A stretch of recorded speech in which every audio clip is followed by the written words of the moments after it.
स्वागत है आप सबका आपके चैनल पीसी ग्रुप एजुकेशन में। आज हम लोग पढ़ने चल रहे हैं वचन में हम आप लोग को निर्विभक्ति रूप पढ़ा चुके हैं। आज हम लोग पढ़ने चल रहे हैं सर्वविभक्ति रूप। तो स्टार्ट करने से पहले आप लोग वीडियो को लाइक कर दीजिएगा, सब्सक्राइब कर दीजिएगा, बेल आइकन को प्रेस कर दीजिएगा। आइए देखते हैं सर्वविभक्ति रूप। तो देखिए, सर्वविभक्ति रूप का मतलब होता है जिसमें विभक्ति साथ में होता है, उसी को सर्वविभक्ति रूप बोलते हैं। तो विभक्ति किसको बोलते हैं? कारक चिन्ह को हम लोग विभक्ति बोलते हैं। ठीक है, देखिए नियम क्या कहता है। निर्विभक्ति रूप से बहुवचन बने किसी संज्ञा के साथ कोई कारक चिन्ह आता है तो ऐसी संज्ञाओं में ओ या यो का प्रयोग करते हैं। अब देखिए क्या ये कह रहा है, जैसे यहाँ कोई शब्द हम लिखे लड़का। अब लड़का का बहुवचन क्या होगा? लड़के हो जाएगा। ठीक, ये कौन सा नियम है आपका? ये है निर्विभक्ति रूप है। अब इस लड़के के साथ कोई कारक चिन्ह आ जाए, जैसे ये कारक चिन्ह आ गया, ने आ गया।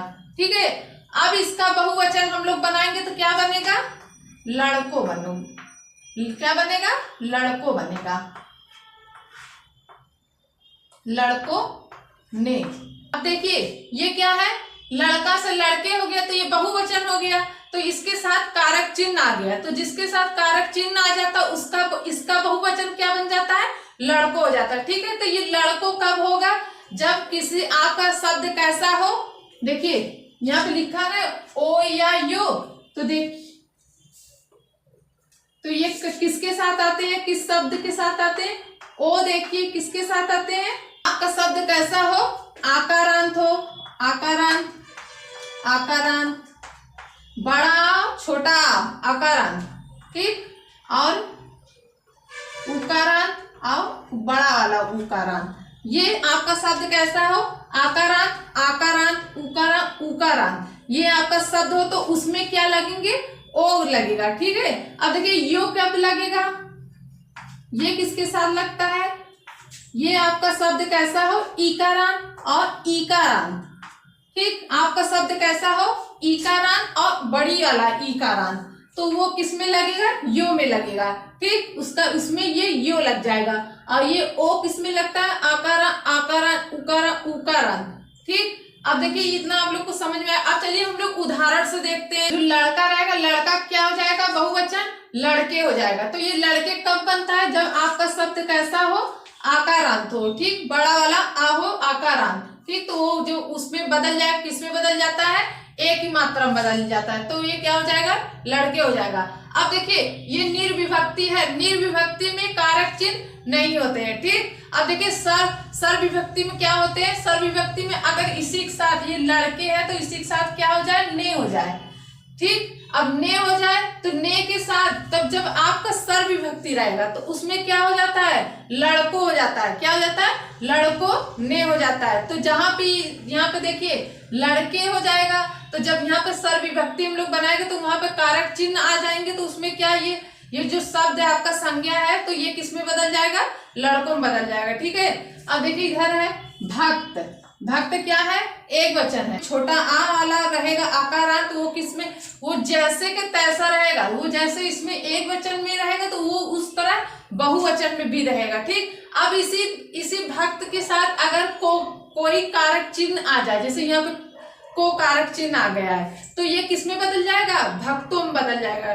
ठीक है, अब देखिए अब यहाँ पे स्त्री है, तो हम आप लोग को बताए थे निर्विभक्ति में कि जहां छोटी ही रहता है, जहां बड़ी ही रहता है वो छोटी में बदल जाता है। तो यहाँ पे देखिए स्त्री हो गया, तो ये देखिए या लग गया तो क्या हो गया?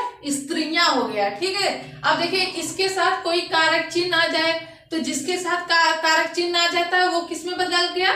यो में बदल गया, तो क्या हो गया? स्त्रियों हो गया। ठीक, अब देख अध्यापिका। अब यहाँ पे लिखा है अध्यापिका, तो यहाँ पे हम आप लोग को इसमें बताया ना कि ए में बदल जाता। निर्विभक्ति में हम आप लोग को बताए थे कारक आकारांत कैसा हो? बड़ा वाला आ हो, आकारांत, और वो किस में बदल जाएगा? ए में बदल जाएगा, तो क्या हो जाएगा? अध्यापिकाएं हो जाएगा। तो ये इसमें कारक चिन्ह आ गया, तो ये क्या हो जाएगा? अध्यापिकाओं हो जाएगा। ठीक, तो ये सर्वविभक्ति में आपका ओ लगता है। और देखिए निर्विभक्ति में कारक चिन्ह नहीं होते, उसमें ए लगता है। देखिए ए है तो ये है, या है, ये सब होता है। देखिए वाक्य में प्रयोग है, तो देखिए पहला इसमें है इस स्कूल का लड़का विदेश गया है।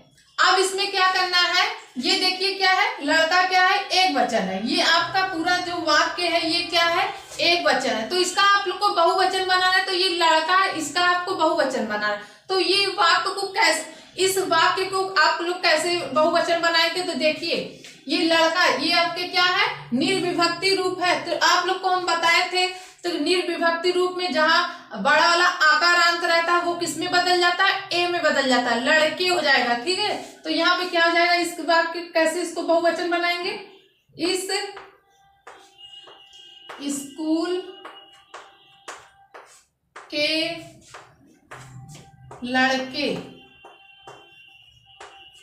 लड़के विदेश गए हैं। ये क्या है, आपका बहुवचन है। ये एक वचन है और ये बहुवचन है। इसका आपका लड़का का जो इस पे यहाँ पे लड़का लिखा है, इसका आपको बहुवचन बनाना था। तो इसके साथ देखिए कोई कारक चिन्ह नहीं है, तो ये आपका निर्विभक्ति रूप में आता है। ठीक है, अब हम लोग सर्वविभक्ति रूप देख लेते हैं। तो देखिए इसमें पहला इसमें है लड़के ने हिंदी पढ़ी। अब हम आप लोग को बताए थे सर्वविभक्ति रूप में जहां पे शब्द में क्या कारक चिन्ह लग जाते हैं, जहां पे कारक चिन्ह लग जाते हैं उसको कैसे हम लोग बदलते हैं। तो देखिए यहाँ पे क्या लड़के ने, अब ये क्या है, एक वचन है। सर्वविभक्ति रूप में ये लड़के ने, तो ये लड़के यहाँ पे बहुवचन था, तो यहाँ पे कोई कारक चिन्ह नहीं था। तो जहां पे कारक कोई चिन्ह नहीं है तो ये निर्विभक्ति बहुवचन रहेगा। अब यहाँ पे देखिए लड़के ने, यहाँ पे सर्वविभक्ति रूप में जहां कारक चिन्ह लग जाते हैं वो क्या हो जाते हैं, एक वचन हो जाते हैं। ठीक, अब देखिए यहाँ क्या है, लड़के ने हिंदी पढ़ी। अब इसका हम लोग बहुवचन कैसे बनाएंगे, तो देखिए लड़कों ने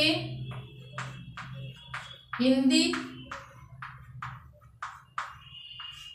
पढ़ी। लड़कों ने हिंदी पढ़ी। अब यहाँ पे क्या देख लीजिए, यहाँ पे देखिए बहुवचन ये हो गया, अब ये बहुवचन हो गया और ये एक वचन हो गया। तो आप लोग सोच रहे होंगे कि ये एक मात्रा लग गया है तो ये तो बहुवचन है। तो हम आप लोग को बताए थे जिसमें कारक चिन्ह नहीं रहते हैं तो वो बहुवचन में रहते हैं। अगर कारक चिन्ह लग गए तो वो क्या किस में आ जाएंगे, एक वचन में सर्वविभक्ति रूप में हो जाएंगे। ठीक है, अब इसका बहुवचन कैसे बन जाएगा, ओ की लग जाएगा। ठीक, दूसरा नियम है जो संज्ञा आकारांत पुल्लिंग लिंग एक वचन होती है, यदि वाक्य में उनके साथ कोई कारक चिन्ह आता है तो ऐसी संज्ञाओं में एक वचन के साथ भी ए का प्रयोग होता है। किसके साथ, एक वचन के साथ ए का प्रयोग होता है। तो चलिए एग्जांपल से देखते हैं। जैसे यहाँ हम लिखे लड़का पढ़ रहा है। अब ये क्या है, एक वचन है और ये क्या है, पुल्लिंग लिंग है। लड़का एक वचन है और ये क्या है, पुल्लिंग लिंग है और ये क्या है, आकारांत है। ठीक है, यहाँ से लास्ट से हम लोग को देखना है ये क्या है, आकारांत है। ठीक, तो देखिए इसका आपको बहुवचन बनाना। अभी तो ये एक वचन में है, अब इसका बहुवचन कैसे बनाएंगे, तो देखिए लड़के पढ़ रहे हैं। अब ये क्या हो गया, बहुवचन हो गया। ये एक वचन है और ये बहुवचन है। ठीक है, जहां पे देखिए आकारांत हो, बड़ा वाला आ हो, वो शब्द कैसा हो, पुल्लिंग लिंग हो। शब्द कैसा हो, पुल्लिंग लिंग हो, आकारांत हो। ठीक, ये तो ये किस में बदल जाएगा, बहुवचन क्या बन जाएगा, ए में बदल जाएगा। ठीक, इतना आप लोग को समझ में आ गया। यहाँ पे कह रहा है जो संज्ञा आकारांत पुल्लिंग लिंग एक वचन होती है, यदि वाक्य में उनके साथ कोई कारक चिन्ह आता है तो ऐसी संज्ञाओं में एक वचन के साथ भी ए का प्रयोग करते हैं। अब देखिए इतना तो आप लोग को समझ में आ गया। तो ये कब बदलता है, ये जब आपका शब्द कैसा हो, कब होता है? निर्विभक्ति रूप में होता है। अब सविभक्ति रूप में कैसे हम लोग इसको करेंगे? देखिए, लड़के ने पढ़ाई की। लड़के ने पढ़ाई की। अब ये क्या है? आपका एक वचन है, ठीक है। अब इसके साथ कारक चिन्ह आ गया, तो ये देखिए कारक चिन्ह किस में आते हैं? सर्वविभक्ति रूप में आते हैं, ठीक है। तो ये कारक चिन्ह आ गया, तो इसका ये एक वचन अब हो गया सर्वविभक्ति रूप में। अब इसका बहुवचन हम लोग को बनाना है, तो कैसे बनाएंगे? तो देखिए, लड़कों ने पढ़ाई की। तो इतना आप लोग को समझ में आ गया होगा। कब ये लड़कों ने, ये जब रहता है तो ये एक वचन में रहता है, ठीक। जहां लड़कों ने हो जाएगा तो ये बहुवचन में हो जाएगा। तो ये कब होता है? जब आपका सर्वविभक्ति रूप हो, ठीक। तो आपका शब्द कैसा हो? लड़के ने, ये क्या है? आपका पुल्लिंग लिंग है, ठीक। ये किसमें बदल गया? अब देखिए यहाँ पे एक वचन है, यहाँ पे इसको बहुवचन में हम लोग बदल दिए। तो इसको हम इसको आपको समझाने के लिए बताए हैं कि जहाँ पे लड़का है वहां लड़के हो गया, तो ये आपका निर्विभक्ति में होता है। यहाँ पे कोई कारक चिन्ह नहीं है, यहाँ पे कारक चिन्ह लग गया तो ये एक वचन में आ गया। अब इसका बहुवचन हम लोग को बनाना है, तो क्या हो जाएगा? का पे ओ की मात्रा लगा देंगे तो ओ किस में आ जाएगा? निर्विभक्ति रूप में आ जाएगा। उम्मीद करती हूँ जितना हम आप लोग को पढ़ाए उतना आप लोग को समझ में आ गया होगा। और जो नियम सब बचे हम आप लोग को नेक्स्ट वीडियो में बताएंगे। वीडियो को आप लोग लाइक कर दीजिएगा, सब्सक्राइब कर दीजिएगा, बेल आइकन को प्रेस कर दीजिएगा। हम आप लोग से नेक्स्ट वीडियो में